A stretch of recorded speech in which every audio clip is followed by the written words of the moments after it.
Assalamu alaikum. I hope you all are fine. So in this particular video we are going to continue the discussion and series of CS 409, that is Introduction to Database Administration. And as you can see हमने इस particular video में इंशाल्लाह topic number 41 से onwards अपनी discussion को continue करना है। अच्छा, अब टाइटल देख के आपको पता चल गया कि हमने क्या करना है। हमने यहाँ पे Oracle schema objects and data access की बात करनी है कि हम अक्रॉस द डेटाबेस हम कैसे अपने डेटा को एक्सेस करते हैं या उसमें कैसे डिफरेंट फ़िल्टर्स लगा के अपने रिक्वायर्ड रिजल्ट्स जो हैं वो अचीव कर सकते हैं। अच्छा, अब यहाँ पे डिफरेंट टॉपिक्स हैं जिसको हम कोर्स ऑफ द स्लाइड्स में हम एक एक करके इंशाल्लाह देखेंगे। सबसे पहले आपके पास बात आ जाती है स्कीमा ऑब्जेक्ट्स की। अच्छा, अब स्कीमा ऑब्जेक्ट्स के हिसाब से हम पहले ये देखना ज़रूरी है कि बेसिकली स्कीमा होता क्या है। देखें, स्कीमा एक कलेक्शन है, ठीक है। अब कलेक्शन किस चीज़ की है? डेटा स्ट्रक्चर्स की। अब ये डेटा स्ट्रक्चर्स जो हैं इनको हम स्कीमा ऑब्जेक्ट्स भी कहते हैं। और जब मैंने कहा कि स्कीमा जो एक वर्ड है वो एक कलेक्शन है डिफरेंट स्कीमा ऑब्जेक्ट्स की, तो स्कीमा ऑब्जेक्ट्स में आपके पास टेबल्स आ जाते हैं, व्यूज़ आ जाते हैं, इंडेक्सेस आ जाते हैं, कोई सीक्वेंस आ जाते हैं, ठीक है। तो व्यूज़ वगैरह क्या होते हैं इनको मैं स्टार्ट में भी काफ़ी बता चुकी हूँ और इस वीडियो में भी हम इंशाल्लाह दोबारा आगे जाके देखेंगे। खैर, यहाँ पे आपने ये बात एक और याद रखनी है कि स्कीमा कोई भी जो होती है ना, जो आपकी डेटाबेस में अगर कोई स्कीमा मौजूद है तो वो किसी ना किसी डेटाबेस का कोई ना कोई यूज़र नेम जो है वो उसे ऑन कर रहा होता है। कह लें कि कोई ना कोई पर्सन होता है जो स्कीमा को ऑन कर रहा होता है, ठीक है। ये कुछ बातें आपने यहाँ पे जो है वो याद रखनी है। अच्छा, फिर बिजनेस मैनेजमेंट सिस्टम क्या के जो क्रिएटेड ऑब्जेक्ट्स होते हैं उसमें डेटा डिक्शनरी व्यूज़ आ जाते हैं, उसके अलावा यूज़र्स के कुछ रोल आ जाते हैं। अच्छा, अब ये जो यूज़र के रोल्स हैं वो हमने फाइनल टर्म्स में इंशाल्लाह देखने हैं, लाइक प्रिविलेजेस, और कुछ हम कहते हैं कि सेट ऑफ परमिशंस जो है हम किसी यूज़र को ग्रांट करते हैं कि हाँ भाई कौन सा पर्सन जो है, कौन सा बंदा जो है वो आपकी डेटाबेस में कौन कौन से एक्शंस परफॉर्म कर सकता है। तो खैर, हम इंशाल्लाह during the course of the subject हम इसको देखेंगे इंशाल्लाह। यहाँ पे बस आपने ये चीज़ें याद रखनी हैं जो स्लाइड्स में मौजूद हैं। अच्छा, फिर जैसे अभी हमने स्कीमा ऑब्जेक्ट्स की बात की कि स्कीमा जो है वो एक कलेक्शन है डिफरेंट स्कीमा ऑब्जेक्ट्स का। तो स्कीमा ऑब्जेक्ट्स की टाइप्स हैं यहाँ पे। अब टेबल्स हैं, इंडेक्सेस हैं, फिर आपके पास कुछ रिस्ट्रिक्शंस या लिमिटेशंस हैं जिन्हें हम अकॉर्डिंग टू डेटाबेस या in the terms of database हम कहते हैं कि कंस्ट्रेंट्स हैं। इस तरह सीक्वेंस, व्यूज़, ट्रिगर्स, तो ये सारे सिनोनिम्स, ठीक है। तो ये मतलब डिफरेंट चीज़ें हैं जो आपकी स्कीमा ऑब्जेक्ट की कलेक्शन में काउंट होती हैं। सबसे पहले अगर बात करें तो टेबल एक कलेक्शन है रोज़ और कॉलम्स की, ठीक है। एक कोई टेबल है अगर आपके पास, उसमें मैक्सिमम कॉलम्स 255 हो सकते हैं और जो रोज़ होती हैं, जो टपल्स होती हैं, वो हम अनलिमिटेड भी जो है वो रख सकते हैं। लाइक आप जितने भी डेटाज को इंटर करें, जितनी भी इंट्रीज़ आप उसमें लिखें, ये आपकी डिस्क्रिप्शन पे है, आपकी मर्ज़ी पे है। हाँ, जो कॉलम्स हैं, जो एट्रीब्यूट्स बता रहे होते हैं, वो 255 से ज़्यादा नहीं हो सकते, ठीक है। फिर हर टेबल जो है उसका कोई ना कोई यूनिक नेम होता है। उसके अलावा उसमें कॉलम्स पे, जिन्हें हम एट्रीब्यूट्स कहते हैं, फील्ड्स कहते हैं, उन पे हम कोई ना कोई हमने इंटेग्रिटी कंस्ट्रेंट्स लगाए होते हैं। अच्छा, जब मैंने कहा कि भाई हमने इंटेग्रिटी कंस्ट्रेंट्स लगाए होते हैं, व्हाट आई बेसिकली मीन कि उसमें हम कोई नॉट नल का कंस्ट्रेंट लगा सकते हैं, कोई चेक का लगा सकते हैं, कोई प्राइमरी की सेट कर सकते हैं, कोई फॉरेन की सेट कर सकते हैं, एंड ऑल दिस स्टफ। फिर इंडेक्स की बात करते हैं। I had already told you कि जो इंडेक्स होता है वो आपके टेबल के कॉलम पे लगता है, या मैं कह दूं कि एट्रीब्यूट पे लगता है, ठीक है। और उसके अलावा एक या एक से ज़्यादा कॉलम्स पे भी अप्लाई कर सकते हैं हम इसे। और इंडेक्स जो है वो डेटा को ज़्यादा तेज़ी से, ज़्यादा आसानी से, ज़्यादा एफिशिएंसी के साथ रिट्रीव करने के लिए, फाइंड आउट करने के लिए लगाए जाते हैं, ठीक है। अब एक बात ये हो गई। उसके अलावा इंडेक्सेस जो है वो फिजिकली और लॉजिकली इंडिपेंडेंट होते हैं बाकी डेटाबेस से। यहाँ पे अब आपके पास पिक्टोरियली आपको शो किया हुआ है कि ये कोई यूज़र है, कोई एंड यूज़र है, कोई क्लाइंट है जो डेटाबेस मैनेजमेंट सिस्टम को यूज़ कर रहा है और इनफैक्ट उसे ऑन भी कर रहा है। अच्छा, अब ये जो पूरा आपको एक डेटाबेस है उसमें टेबल्स हैं और टेबल्स में जो कॉलम्स हैं उन पे लगे हुए हैं इंडेक्सेस, ठीक है। तो डिफरेंट स्कीमा ऑब्जेक्ट्स को हम फेच कर सकते हैं with the help of tables and indexes. और इसको ऑन कौन कर रहा है? जो एचआर का यूज़र है, या फिर कोई आपके पास क्लाइंट है, या कोई डेटाबेस इवन एडमिनिस्ट्रेटर है। तो ये सारे लोग जो हैं वो एज एन एंड यूज़र काम करते हैं और वो डेटाबेस से अपने अपने रिक्वायरमेंट्स के मुताबिक जो है वो डेटा को फेच करते हैं। अच्छा, फिर उसके बाद बात आ गई व्यूज़ की। व्यूज़ क्या होता है कि stored queries are called views. अब फॉर एग्जांपल लाइक आपके पास एक टेबल है, स्टूडेंट टेबल, और उसमें से मैंने एक क्यूरी ले ली कि भाई ऐसे स्टूडेंट्स जिनका CGPA 4/4 है, ठीक है। तो अब जो मेरे पास उन स्टूडेंट्स के नेम और उनका डेटा आएगा जिनकी CGPA 4/4 है, वो टेबल जो स्मॉल टेबल बना आंसर की शक्ल में, वो मेरे पास था, वो बन गया व्यू। और जो टेबल था वो भी पूरे का पूरा वैसे ही रहेगा, और जो व्यूज़ हैं वो अलग से बन जाते हैं, ठीक है। तो इस तरह जो है वो हम कहते हैं कि जो स्टोर्ड क्यूरीज़ होती हैं उन्हें हम व्यूज़ कहते हैं। फिर सीक्वेंस की बात करें तो ये एक ऐसा ऑब्जेक्ट होता है जो यूज़र ने क्रिएट किया होता है, उसके अलावा मल्टीपल एक से ज़्यादा यूज़र्स जो हैं वो इकट्ठे इसको यूज़ कर सकते हैं, ठीक है। उसके अलावा सिनोनिम जो है वो एक एलियस होता है या एक फ़ोटो कॉपी होता है, एक कार्बन कॉपी होता है किसी और स्कीमा ऑब्जेक्ट की, और क्योंकि वो सिर्फ एक कार्बन कॉपी होता है तो ऐसे उससे ज़्यादा सेपरेट स्टोरेज चाहिए भी नहीं होती, ठीक है। अच्छा जी, फिर उसके बाद डेटा एक्सेस हम कैसे कर सकते हैं? हम डिफरेंट सब लैंग्वेजेस यूज़ करके जो है वो डेटा को एक्सेस करते हैं across the database management system. और वो सब लैंग्वेजेस कौन कौन सी हैं? These are DML and DCL। अब DML क्या है? डेटा मैनिपुलेशन लैंग्वेज, और DCL क्या है? डेटा कंट्रोल लैंग्वेज, ठीक है। उसके अलावा कुछ और आपके पास यहाँ पे जावा आ जाती है, PL SQL, मतलब ये सारी भी जो हैं वो डेटा को एक्सेस करने के लिए, फेच करने के लिए यूज़ होती हैं। अच्छा, फिर नेक्स्ट हमारे पास यहाँ पे आ जाता है टॉपिक नंबर 42।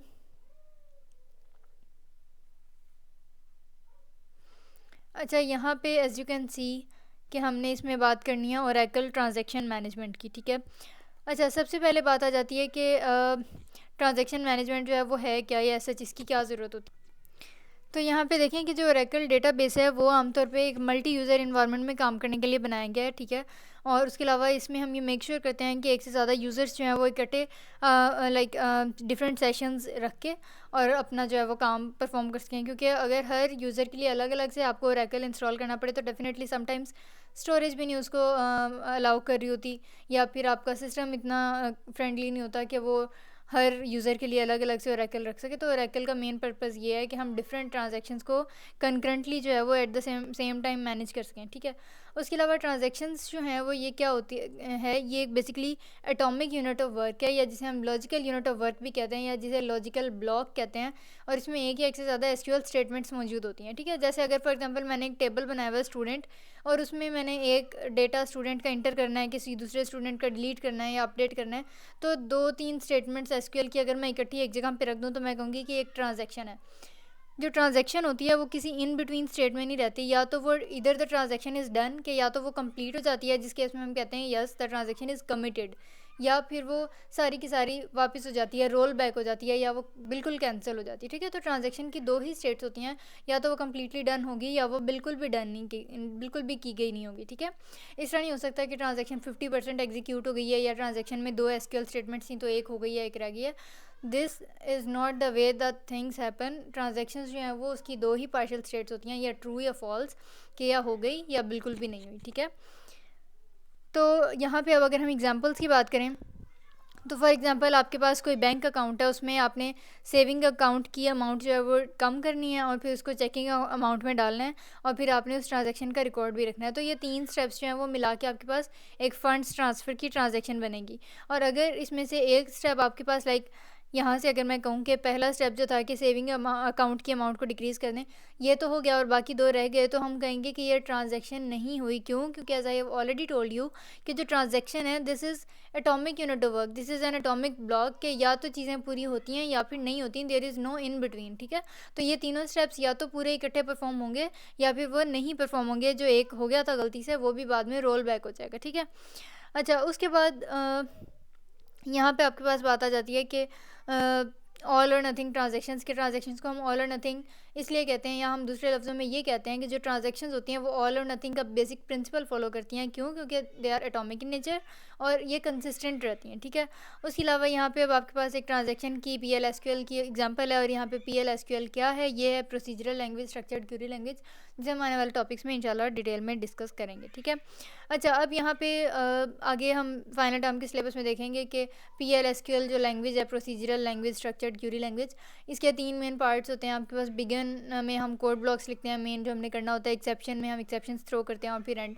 तो ये सारी डिटेल हमने तब देखनी है, फिलहाल यहाँ पे बस आपको एक एग्जांपल शो करवाई हुई है। अच्छा, फिर नेक्स्ट चलते हैं टॉपिक नंबर 43 की तरफ। अच्छा, अब यहाँ पे आपके पास आ गया ओरेकल डेटाबेस स्ट्रक्चर आर्किटेक्चर, और इसमें देखें आपके पास सबसे पहले बात आ जाती है कि जो डेटाबेस सर्वर है वो एक की है जिसके ज़रिए से हम सारे के सारे इंफॉर्मेशन मैनेजमेंट सिस्टम को कंट्रोल कर रहे होते हैं, ठीक है। उसके अलावा सर्वर जो है वो लार्ज अमाउंट ऑफ डेटा को जो है वो कंट्रोल करता है और उसके अलावा उसको मैनेज करता है। इवन उसको मल्टी यूज़र इन्वायरमेंट में भी डील कर रहा होता है। और मल्टी यूज़र इन्वायरमेंट एक ऐसा इन्वायरमेंट होता है जिसमें एक से ज़्यादा यूज़र्स जो हैं वो कंकरेंटली सेम डेटा को एक्सेस कर रहे हो और अपनी अपनी रिक्वायरमेंट्स के मुताबिक से सारा कुछ कर रहे हो परफॉर्म, ठीक है। उसके अलावा डेटा बेस सर्वर जो है उसकी एक फंक्शनैलिटी ये भी होती है कि उसने अनऑथराइज्ड एक्सेस को प्रिवेंट करना है, कि कोई भी इलीगल या अनइंटेंडेड जो यूज़र है वो आपके डेटा को एक्सेस ना कर सके, ठीक है। उसके अलावा डेटाबेस एक सेट ऑफ फाइल्स होता है जो डिस्क पे स्टोर्ड होती हैं। उसके अलावा ये फाइल्स जो हैं उनकी इंडिपेंडेंट एग्जिस्टेंस होती है और ये किसी लॉजिकल स्ट्रक्चर पर डिपेंड नहीं करती हैं, उन पर रिलाई नहीं कर रही होती। इंस्टेंस की अगर हम बात करें तो वो जो आपके पास डेटाबेस में जितनी भी फाइल्स पड़ी हैं उनकी कोई ना कोई एग्जाम्पलीफिकेशन या कोई भी उनकी इंस्टेंस लाइक उसकी एग्जांपल जो है, जो भी उसको हम कहेंगे कि इंस्टेंस है, जो इंस्टेंस होती है उसमें आपके पास एक SGA होता है। SGA क्या होता है? System global area. और इसको हम आगे डायग्राम की फॉर्म में देखेंगे तो इंशाल्लाह आपको ज़्यादा अच्छा समझ आ जाएगा।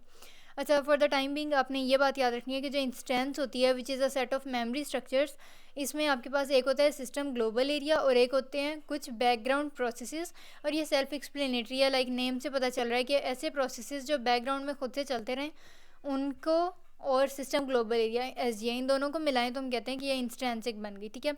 जो इंस्टेंस होती है उसकी इंडिपेंडेंट एग्जिस्टेंस होती है और ऐसे वो किसी और चीज़ पे डिपेंड नहीं कर रही होती। अच्छा, जब हमने SGA की बात की तो वहाँ पे आपके पास एक और टर्म आता है which is program global area, abbreviated as PGA। हर क्लाइंट प्रोसेस जो होता है वो किसी ना किसी सर्वर प्रोसेस से लिंक्ड होता है ना।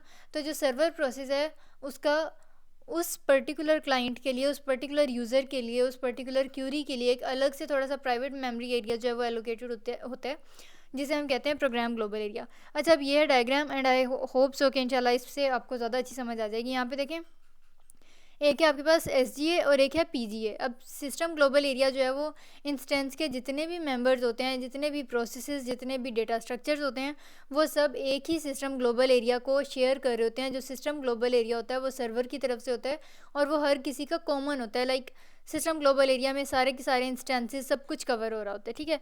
लेकिन अब जब हम बात करते हैं PGA की विच इज़ प्रोग्राम ग्लोबल एरिया, तो वो बेसिकली क्या है, जैसे मैंने आपको बताया कि हर सर्वर हर क्लाइंट से किसी ना किसी तरह लिंक तो कर रहा है, या दूसरे लफ्ज़ों में मैं कहूँ कि हर क्लाइंट का प्रोसेस किसी ना किसी तरह से अपने रेलिवेंट सर्वर से तो कनेक्ट कर रहा है।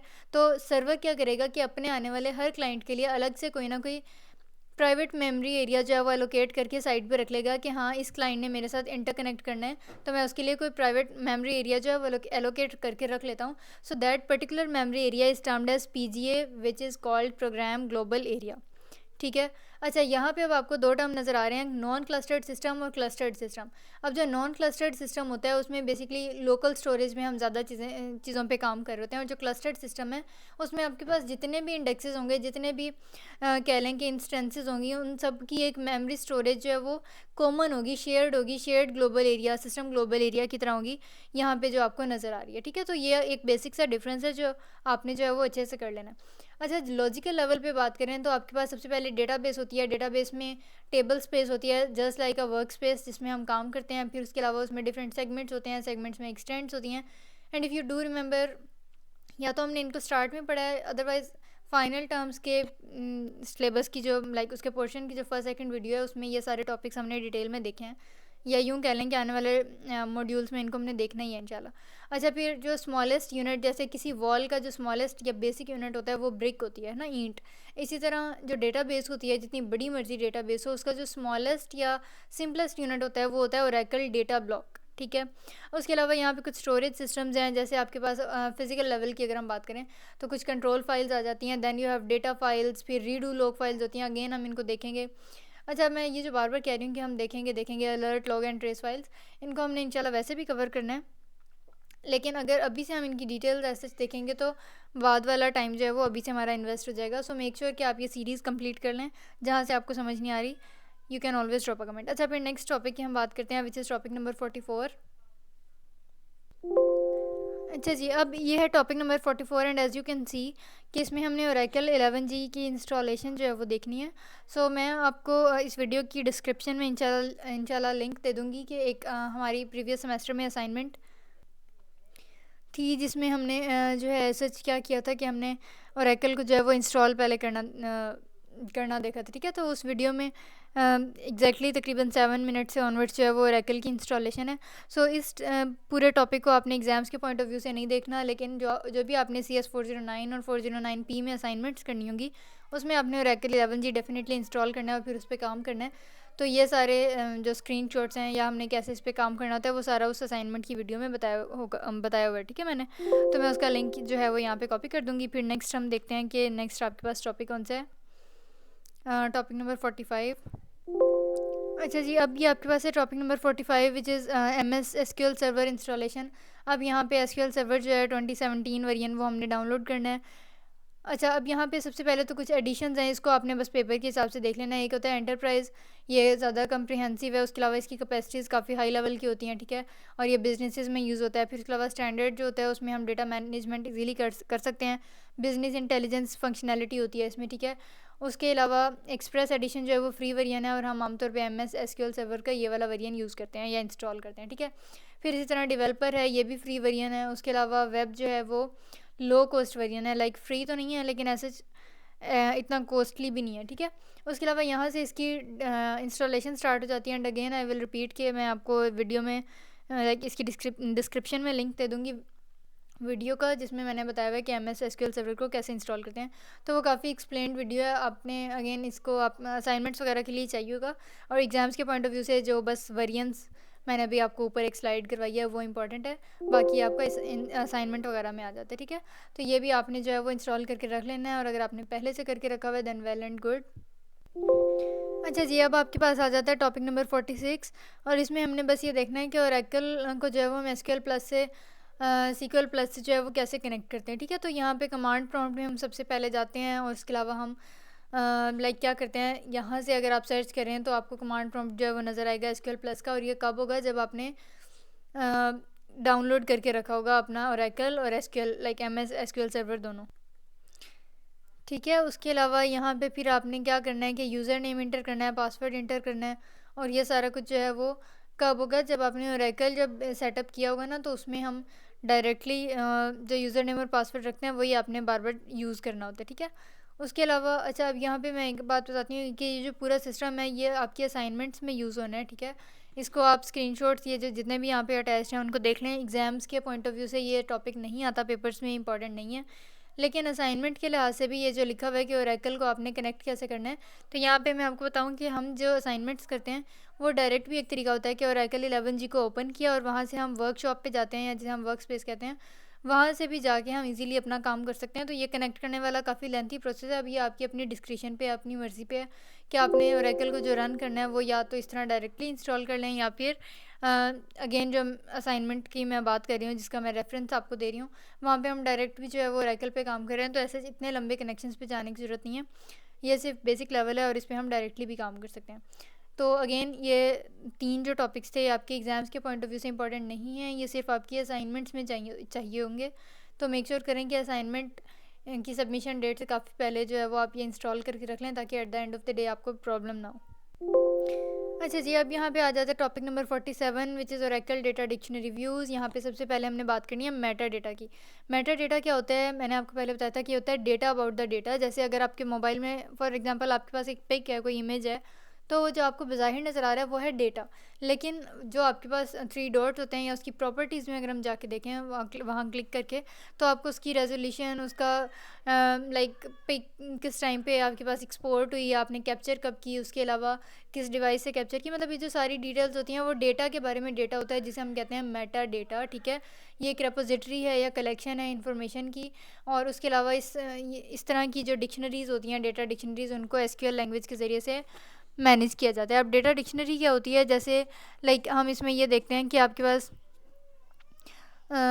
जो भी स्कीमा ऑब्जेक्ट्स हैं डेटाबेस में, उसमें कौन कौन सी डिफ़ॉल्ट वैल्यूज सेट हुई हैं। लाइक फॉर एग्जांपल कह लें कि अगर एक कॉलम है जिसमें स्टूडेंट ने अपनी CGPA एंटर करनी है, तो अगर हम कहें कि लाइक तो अगर स्टूडेंट CGPA एंटर ही नहीं कर रहा तो बाय डिफ़ॉल्ट उसकी 0 सेट कर दो। तो मतलब इस तरह की चीज़ें डेटा डिक्शनरी का पार्ट होती हैं, ठीक है। उसके अलावा वो ये भी बताता है कि आपके ऑब्जेक्ट्स जो हैं उन्होंने ऐसे कितनी मेमोरी में स्पेस ली है। उसके अलावा डेटाबेस के जो यूज़र्स हैं उनकी वो कौन कौन से हैं और उनको क्या क्या प्रिविलेजेस, क्या क्या परमिशंस, क्या क्या ग्रांट्स मिली हुई हैं, ठीक है। उसके अलावा बेस टेबल्स की बात करते हैं तो नाम से पता चल रहा है कि अंडरलाइंग टेबल्स हैं जिनके बारे में कहा जाता है कि भाई ये इन्फॉर्मेशन स्टोर करते हैं। कौन सी इन्फॉर्मेशन स्टोर करते हैं? डेटाबेस के बारे में इन्फॉर्मेशन को स्टोर करते हैं। कौन? Base tables. व्यूज़ का होते हैं, मैं आपको बता चुकी हूँ। स्टोर्ड क्यूरीज जो होती हैं वो व्यूज़ होती हैं। Like they decode the base table data into useful information. Like एक स्टूडेंट टेबल है, उससे आपको इन्फॉर्मेशन तो सारी मिल रही है, लेकिन अगर कोई आपको कहे कि ऐसे स्टूडेंट्स बताएं जिनकी CGPA 3 से ज़्यादा फॉर एग्जांपल, तो आप एट द ब्लिंक ऑफ आई आप फ़ौरन से जो है वो देख के स्टूडेंट टेबल नहीं बता सकते। लेकिन अगर हम वही एक क्यूरी साथ लगा देंगे और एक अलग से व्यू आपके पास बन जाएगा, उस पूरे टेबल में से सिर्फ उन स्टूडेंट्स का डेटा सामने आ जाएगा कि जिनकी CGPA 3 से ज़्यादा है। So these are much more efficient. इसीलिए वो कह रहा है कि जो व्यूज़ होते हैं वो बेस टेबल के डेटा को ज़्यादा यूज़फुल इन्फॉर्मेशन में ऐसे कन्वर्ट कर रहे होते हैं। ठीक है, फिर उसके बाद this is how things are managed. अब यहाँ पे देखें ये 3 प्रीफिक्सेस हैं या 3 टाइप्स हैं डेटा डिक्शनरी व्यूज़ की, जिन्हें हम आने वाले मॉड्यूल्स में बहुत बार देखेंगे इन तीनों को, और ये काफ़ी इंपॉर्टेंट भी हैं। जो DB_* डेटा डिक्शनरी व्यू है वो सिर्फ डेटाबेस एडमिनिस्ट्रेटर्स को एक्सेस होती है, उसकी all_ जो है इसकी एक्सेस सब यूज़र्स को होती है। उसके अलावा यूज़र_ जो है इसकी एक्सेस सिर्फ उन यूज़र्स को होती है। लाइक यूज़र जिन एक यूज़र है, एक पर्सन है, वो जिन जिन चीज़ों को ऑन कर रहा है उन सारी चीज़ों की कलेक्शन को हम यूज़र_ में रखते हैं। जितने यूज़र्स हैं बहुत सारे, उन सब की बहुत सारी परमिशंस को all_ में रखते हैं। और जो DBA होता है, जो डेटाबेस एडमिनिस्ट्रेटर होता है, उसकी जो हाई प्रिविलेजेस, हाई परमिशंस होती हैं जो उसे मिली होती हैं, वो हम DBA_ में रखते हैं। ठीक है, अच्छा अब उसके अलावा यही जब हम कमांड प्रॉम्प्ट ओपन करते हैं तो सिस के तौर पे या सिस DBA के तौर पे जब हम कनेक्ट करते हैं, और फिर लाइक हम क्या करते हैं कि चीज़ों को मैनेज करते हैं। और यहाँ पे ये जो है डिस्क्राइब डिक्शनरी, तो हम इस तरह से डेटा डिक्शनरी को जो है वो मैनेज कर लेते हैं। अच्छा फिर हम नेक्स्ट चलते हैं।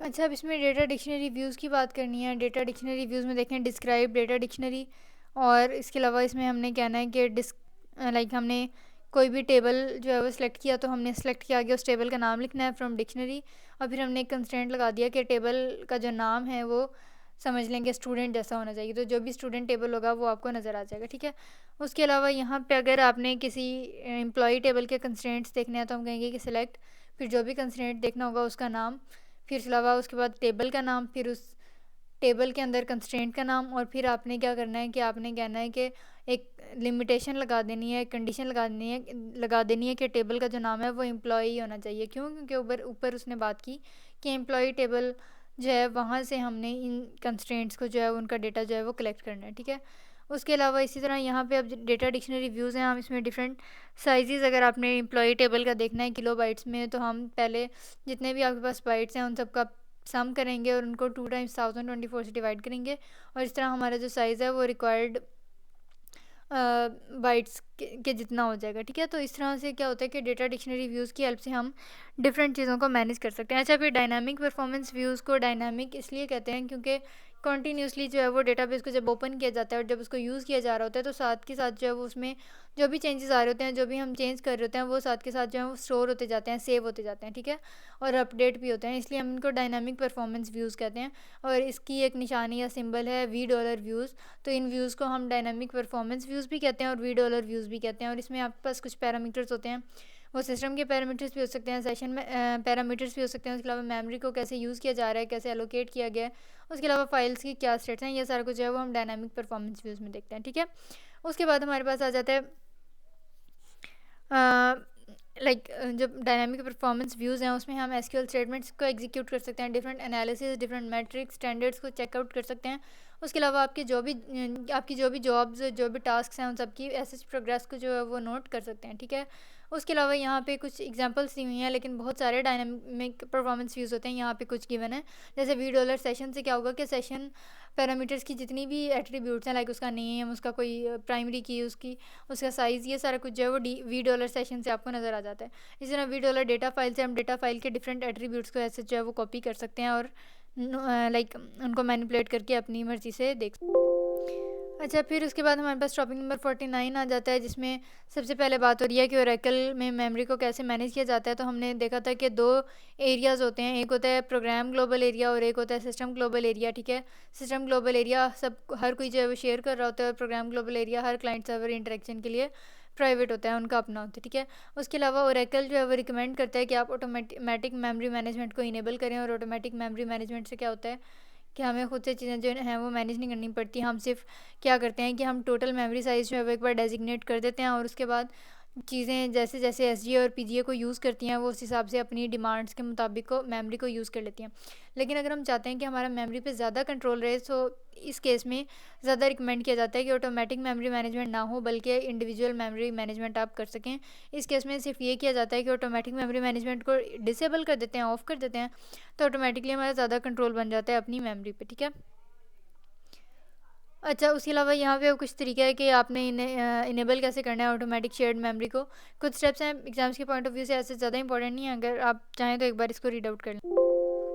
अच्छा, फिर आ जाता है टॉपिक नंबर 50। अब इसमें आपके पास मेमोरी मैनेजमेंट की बात हो रही है। अगेन एसजीए जो होता है वो शेयर किया जाता है, शेयर्ड होता है सारे सर्वर और बैकग्राउंड प्रोसेसेस की तरफ से। और इसमें आपके पास कुछ एग्जांपल्स हैं, जैसे कैश डेटा ब्लॉक्स, उसके अलावा शेयर्ड एसक्यूएल एरियाज। ठीक है, प्रोग्राम ग्लोबल एरिया जो है सब मेमोरी रीजन होता है, जिसमें डेटा और कंट्रोल इन्फॉर्मेशन तो होती है, लेकिन किसी एक single server client computer interaction के लिए। ठीक है, ये शेयर्ड मेमोरी बिल्कुल भी नहीं होती। और उसके अलावा हर सर्वर प्रोसेस के लिए एक एक पीजीए जो है वो एलोकेटेड होता है। तो देखें, हर सर्वर प्रोसेस, अब जैसे 3 सर्वर प्रोसेसेस हैं ना, तो हर किसी के लिए पीजीए जो है वो एक एक एलोकेटेड है। इसी तरह जो बैकग्राउंड प्रोसेस हैं, तो हर बैकग्राउंड प्रोसेस के लिए भी एक एक प्रोग्राम ग्लोबल एरिया जो है वो एलोकेटेड है, डेजिग्नेटेड है। जो सिस्टम ग्लोबल एरिया होता है उसमें सारा कुछ जो है वो शेयर्ड होता है। अच्छा, फिर इसी तरह डिफरेंट हम पैरामीटर्स वगैरह सेट कर सकते हैं यहाँ पे, ये फ़िलहाल इंपॉर्टेंट नहीं है। इसी तरह ये अब देखें यहाँ पे $V साइन के साथ, जिसे हम $व्यू भी कहते हैं, तो ये डायनामिक परफॉर्मेंस व्यू है। और इसमें हम डिफरेंट चीज़ें जो हैं वो अपनी मर्ज़ी से देख सकते हैं, जैसे select all from $memory target order by. फिर हम डिफरेंट इसकी सॉर्टिंग भी कर सकते हैं, हमने मेमोरी साइज़ के हिसाब से इसको ऑर्डर करना है या फिर कैसे करना है। इस तरह $PGA stat like program global area की स्टैटिस्टिक्स जो है हम देख सकते हैं कि कितना मेमोरी का टारगेट था, कितनी स्पेस एलोकेट हुई, कितनी फ्री रह गई, and all that stuff. So this was all about from topic number 41 to 50। इसमें अगर कोई भी क्यूरी या कन्फ्यूजन रह गई हो, so you can always drop a comment, and if you are new to this channel then don't forget to subscribe and hit the bell icon as well. See you soon, till then खुदा हाफिज़।